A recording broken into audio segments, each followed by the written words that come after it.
नमस्कार मित्रांनो, पुन्हा एकदा स्वागत आहे. आजची गोष्ट, आजचा संदर्भ ते खूप माहितीपूर्ण आहे. ही एका तित्राची कहाणी आहे. तित्राबद्दलच्या 7 गोष्टी अशा काहीशा आहेत. तितर म्हणतो, ज्या व्यक्तीला आपल्या आयुष्यात आनंद आणि समृद्धी मिळवायची आहे, नेहमीच आनंदी जीवन जगायचे असते, त्या व्यक्तीने आयुष्यात या 7 गोष्टी नेहमी लक्षात ठेवाव्यात आणि जर शक्य असेल तर तुमच्या मुलांनाही या 7 गोष्टी नक्की सांगा. ती तर अशा 7 मौल्यवान गोष्टी सांगतो आणि तो म्हणतो की जो व्यक्ती आपल्या आयुष्यात या 7 गोष्टी पाळतो, त्याच्या आयुष्यात कधीही कोणत्याही प्रकारचे संकट येऊ शकत नाही आणि त्या व्यक्तीला आयुष्यात कधीही फसवले जाऊ शकत नाही. तित्राबद्दलच्या या 7 गोष्टी नेहमी लक्षात ठेवणारी व्यक्ती आयुष्यात कधीही फसवणूक होऊ शकत नाही. या 7 गोष्टी आम्ही तुम्हाला एका कथेद्वारे सांगू. चला आजची ही सुंदर कहाणी सुरू करूया. एका जंगलात एक तितर राहत होता आणि त्या तित्राला 2 मुले होती. त्या तित्राची बायको खूप निष्पाप होती. ती खूप साधी होती. त्याच्या तोंडात कधीच काहीही थांबले नाही. जर तिला काही ऐकू आले तर ती ते सर्वांना सांगायची. त्यामुळे त्याच्या सर्व मित्रांना आणि शेजाऱ्यांना हे चांगलेच माहीत होते. तितराच्या बायकोच्या तोंडात कधीच काहीही थांबत नाही, म्हणूनच तितरही त्याला फार कमी सांगत असे. तो तितर जंगलात जाणार होता आणि तो शिकार करायचा आणि शिकार परत आणायचा आणि आपल्या मुलांना खायला घालायचा. त्या जंगलात इतर अनेक पक्षीही राहत होते. त्याचा शेजारी मित्र एक कावला तिथे राहत होता. एक कावला त्या तितराचा शेजारी मित्र होता. तो कावला दरवेळी तितराला विचारायचा, तो तितर भाऊ, तू कुठे चालला आहेस? तू चांगला शिकार परत आणतोस आणि तुम्ही तुमच्या मुलांना चांगले अन्न खाऊ घालता. तू असं काय करतोस, मलाही सांग. त्या तितराने त्याचे रहस्य कधीच उघड केले नाही, पण तो तितर हे त्याच्या बायकोला सांगत असे, मी अशा प्रकारे शिकार करतो आणि मी अशा प्रकारे शिकार करतो आणि घरी आणतो. त्या तितराने त्याची कहाणी कोणालाही सांगितली नाही, पण त्याची बायको खूप निष्पाप होती. ती खूप साधी होती. त्याच्या तोंडात कधीच काहीही थांबले नाही. जेव्हा त्या तितराने हे प्रकरण सांगितले नाही, तर तो कावलाही बाप तितराच्या बायकोला विचारायचा, तुझा नवरा कुठे जातो आणि तो कसा शिकार करतो आणि घरी आणतो? तो तितर त्याच्या बायकोला ते खूप चांगल्या प्रकारे समजावून सांगेल की तुम्ही कोणालाही काहीही सांगू नये. जर तुम्ही हे करत राहिलात तर असा दिवस येईल की आपल्याला अन्न मिळवण्यासाठी त्रास होईल. आम्हाला अन्न मिळणे खूप कठीण होईल. पण त्या तितराची बायको खूप निष्पाप होती. तिला ते काही काल आठवेल आणि काही कालानंतर ती ते विसरून जायची. त्या तितराला या गोष्टीचे खूप वाईट वाटले, कारण तितर दररोज एक नवीन जागा शोधण्याचा प्रयत्न करत असे. तो दररोज नवीन ठिकाणी फिरून त्याचे अन्न शोधत असे. पण जेव्हा तो संध्याकाळी परत येऊन आपल्या पत्नीला सांगायचा, तेव्हा त्याची पत्नी दुसऱ्या दिवशी कावल्याला सांगायची. या शोधात कावला अनेकदा असायचा. कावला अनेकदा तितराच्या पत्नीला हा प्रश्न विचारत असे, तुझा नवरा कुठे जातो? आणि तेवढा वेळही लागत नाही आणि तो पटकन जातो आणि अन्न लवकर परत आणतो. आणि कावला म्हणतो, आपण दिवसभर भटकत राहतो पण आपल्याला कुठेही अन्न मिळत नाही.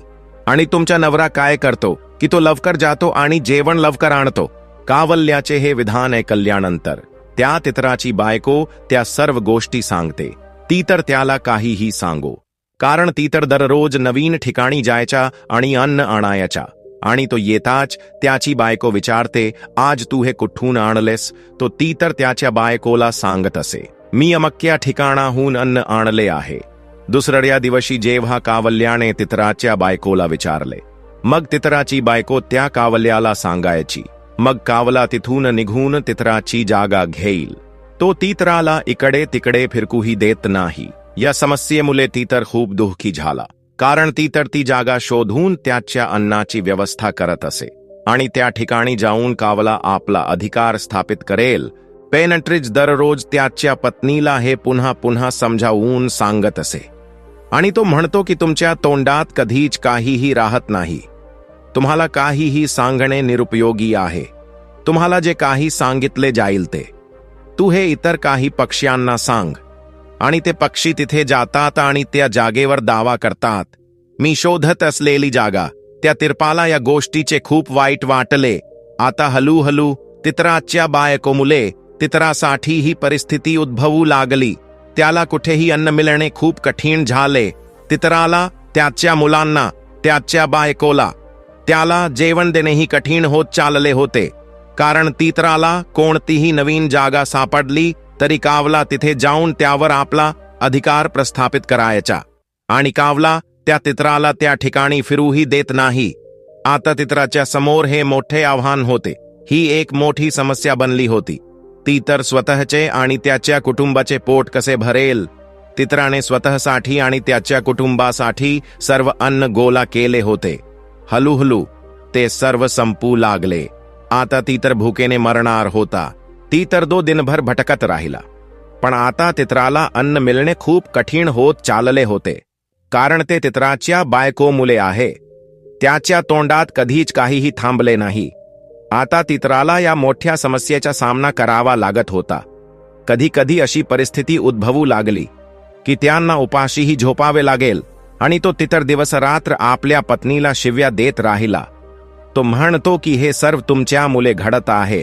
जर तुमच्या तोंडात एक शब्दही राहिला असता तर आज ही परिस्थिती उद्भवली नसती. तितराची बायको तितराला म्हणते, ते बघा साहेब, माझ्यावर ओरडण्याची गरज नाही. जर तुमच्यात क्षमता नसेल तर आम्हाला खायला घालण्यासाठी, तर तुम्ही असे म्हणता. तू मला विनाकारण दोष देतोस. तितराला याची खूप काळजी वाटत होती, आणि दिवसभर भटकंती केल्यानंतर तितर एका ऋषीच्या आश्रमात पोहोचतो. ऋषींच्या आश्रमात पोहोचल्यानंतर तो ऋषींना आदरांजली वाहतो आणि शांतपणे बसतो. जेव्हा संत त्या तितराला पाहतो, तितर खूप शांत बसला आहे. संत विचार करू लागतो, तितराच्या आयुष्यात काहीतरी मोठी समस्या आहे. तो संत त्या तितराच्या जवळ जातो आणि तो तितराला सांगतो, त्या तितर, तुला काय अडचण आहे? तू इतका काळजीत बसला आहेस. काहीतरी गंभीर समस्या आहे असे दिसते.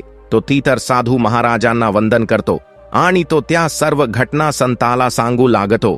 तो तितर म्हणतो, हे साधू महाराज, माझ्या पत्नीमुळे मला हे दिवस पहावे लागत आहेत.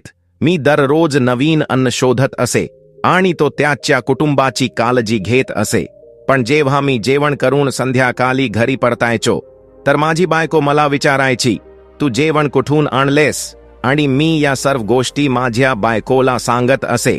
मला वाटायचं की माझी बायको माझी जीवनसाथी आहे आणि कोणत्याही बाबतीत पत्नीशी भेदभाव करू नये. हा विचार मनात ठेवून मी माझ्या बायकोला सगळं सांगत असे. आणि माझी बायको खूप निष्पाप स्वभावाची आहे. ती खूप विसरभोली आहे. दुसऱ्या दिवशी माझी बायको कावल्याला सांगायची. कावला माझ्या बायकोला विचारायला यायचा, तुझा नवरा काय करतो आणि तो त्याचे अन्न कुठून आणतो? माझी बायको त्या कावल्याला या सर्व गोष्टी सांगायची. दुसऱ्या दिवशी तो कावला जातो आणि त्याच्या जागेवर दावा करतो आणि तो आपल्याला सांगतो की तुम्हाला इथे काही करायचे नाही. आम्हाला त्या ठिकाणी भटकू देत नाही. म्हणूनच आज माझ्या पत्नीमुळे मी या स्थितीत पोहोचलो आहे. दिवसातून एक वेळचे जेवण मिळवणेही माझ्यासाठी खूप कठीण होत चालले आहे आणि माझी मुले उपाशी बसली आहेत. या चिंतेमुळे मी खूप दुःखी आहे. तो साधू महाराज त्या तितराला म्हणतो की हा तुमचा मूर्खपणा आहे. जेव्हा तुम्हाला कळते की तुमच्या पत्नीचा विसरभोला स्वभाव आहे, ती साधी आणि निरागस आहे आणि त्याच्या तोंडात कधीच काहीही थांबत नाही, म्हणून तुम्ही अशा कोणत्याही गोष्टी सांगू नयेत. तुम्हाला जे काही स्वारस्य आहे आणि हे कोणालाही सांगितल्याने तुम्हाला वाईट वाटू शकते, तुम्ही अशा गोष्टी नेहमी स्वतःकडेच ठेवाव्यात. तो साधू महाराज तितराला म्हणतात, त्या तितर, आता तू माझे लक्षपूर्वक ऐक. मी तुम्हाला अशा 7 गोष्टी सांगेन. जर तुम्ही तुमच्या आयुष्यात या 7 गोष्टींचे पालन केले तर तुम्हाला आयुष्यात कधीही दुःखाचा सामना करावा लागणार नाही. साधू महाराज सर्वात आधी त्या तितराला सांगतात की तुमची ही मजबुरी कधीच कोणाला सांगू नका. मग ती पत्नी असो, मुलगा असो किंवा मित्र असो. तुमची सक्ती कधीही कोणालाही सांगू नका.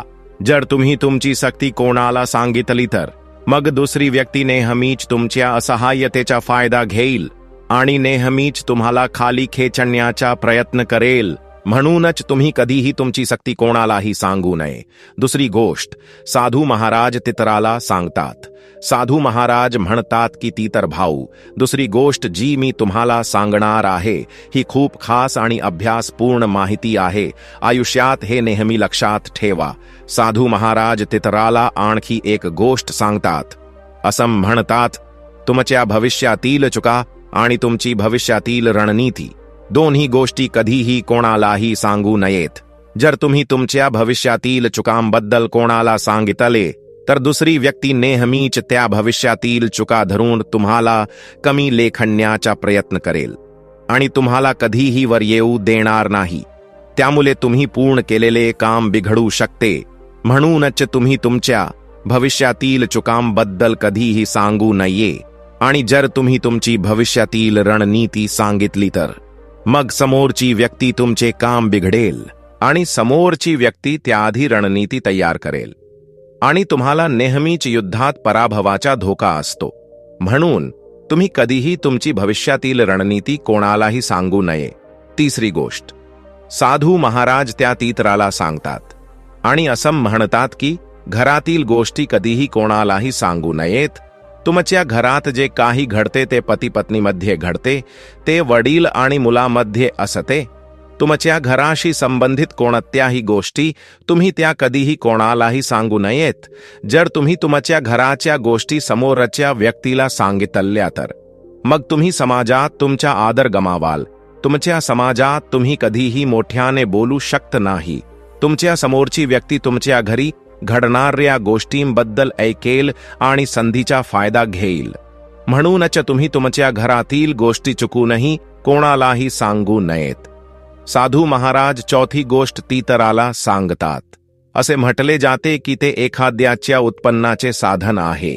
तुम्ही तुमच्या उत्पन्नाच्या स्रोताबद्दल कधीही कोणालाही सांगू नये. तुम्ही कुठून कमावता, तुम्ही अन्न कुठून गोळा करता. जर तुम्ही दुसऱ्या व्यक्तीला तुमच्या उत्पन्नाचा स्रोत सांगितला तर त्यामुळे तुमच्या उत्पन्नाचा स्रोत संपण्याची शक्यता आहे आणि दुसरी व्यक्ती जाऊन तुमच्या कमाईवर त्याचा हक्क सांगते. त्या तितराच्या बाबतीत हे कसे घडत आहे? ती तर दररोज नवीन जागा शोधतो आणि त्या ठिकाणी गेल्यानंतर कावला आपला अधिकार स्थापित करतो. त्याच्याप्रमाणे जर तुम्ही समोरच्या व्यक्तीला तुमच्या उत्पन्नाच्या स्रोताबद्दल सांगितले तर म्हणून ते शक्य होऊ शकते. तुमच्या कमाईतून दुसरी व्यक्ती जाऊन त्याचे हक्क मागू शकते आणि तुमच्या उत्पन्नाचा स्रोत बंद पडेल. म्हणूनच तुम्ही तुमच्या उत्पन्नाच्या स्रोताबद्दल कधीही कोणालाही सांगू नये. तुम्ही काय करता किंवा काय करत नाही हे कधीही कोणालाही सांगू नये. साधू महाराज तितराला पाचवी गोष्ट समजावून सांगतात. त्या व्यक्तीने स्वतःच्या कमकुवतपणा आणि ताकदींबद्दल कोणालाही सांगू नये. जर तुम्ही तुमची कमजोरी सांगितली तर मग दुसरी व्यक्ती तुमच्या कमकुवतपणाचा फायदा घेईल आणि जर तुम्ही तुमची ताकद सांगितली तर म्हणजे समोरची व्यक्ती तुमची ताकद मोडून काढू शकते. ते तुमची शक्ती कमी करू शकते.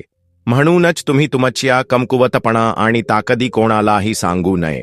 मित्र कितीही जवळचा असो, तो कितीही जवळचा असो, पण तुम्ही कधीही तुमची कमकुवतपणा आणि ताकद कोणालाही सांगू नका.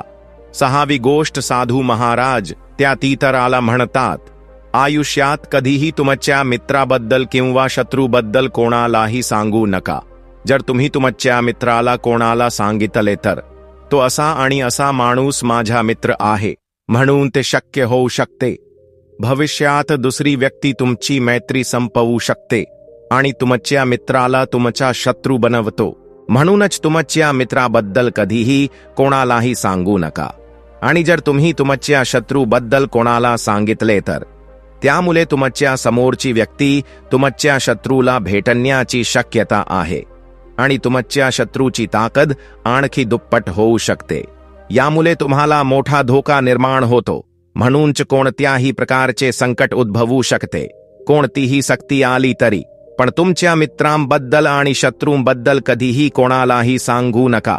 साधू महाराज सातवी गोष्ट सांगतात, पाट्रिज भाऊ, लक्षपूर्वक ऐका. दिलेले दान कधीही कोणालाही सांगू नये. जर तुम्ही डाव्या हाताने दिले तर, म्हणजे उजव्या हातालाही कळू नये. जर तुम्ही एकमेकांना दिलेल्या देणग्यांबद्दल सांगितले तर. स्वतःचे मोठेपण दाखविण्याच्या प्रयत्नात हे सांगत आहे. स्वतःबद्दल अभिमान बाळगण्यासाठी दिलेल्या देणगीबद्दल इतर लोकांना सांगा. मग तुमचे दान वाया जाईल आणि तुम्हाला त्याचा कोणताही फायदा होणार नाही.